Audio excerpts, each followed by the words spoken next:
the killing of our brothers and sisters, our unarmed brothers and sisters, has to stop.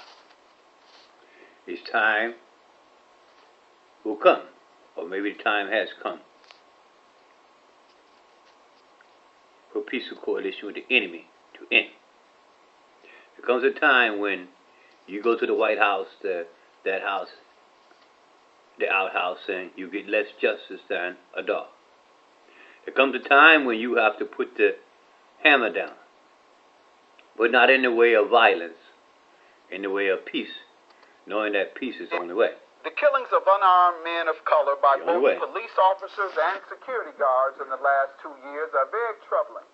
As a member of the White House My Brother's Keeper Task Force, I and other task force members made recommendations to President Obama on how to reduce the disproportionate number of minority males affected by the criminal justice system, gun violence, and other challenges. Now, I want to make a public appeal. There's been a rash of men of color killed by the police since the death of Trayvon Martin, an unarmed teen killed by a neighborhood security guard. The police misconduct and use of excessive force plaguing our country must stop, as should the gun violence we see in our communities against each other. Before making our recommendations to the president, we studied some of the root causes of violence, contacts with the criminal justice system, as well as police misconduct and excessive force.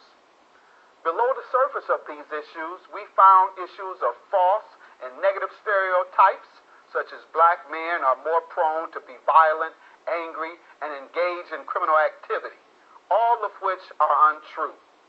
It was suggested that poverty, the denial of equal opportunity, and a failed education system, as well as a saturation of guns and drugs in our communities of color, are also major contributors to criminal activity and destructive behavior. No excuse, just real-life factors.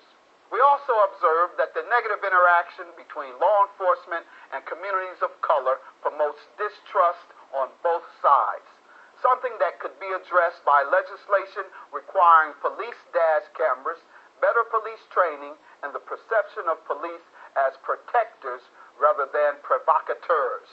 Whatever the causes and circumstances that exist, there is no excuse for the number of unjust police killings of unarmed black men, nor the rage of gun violence and destruction occurring in our own communities.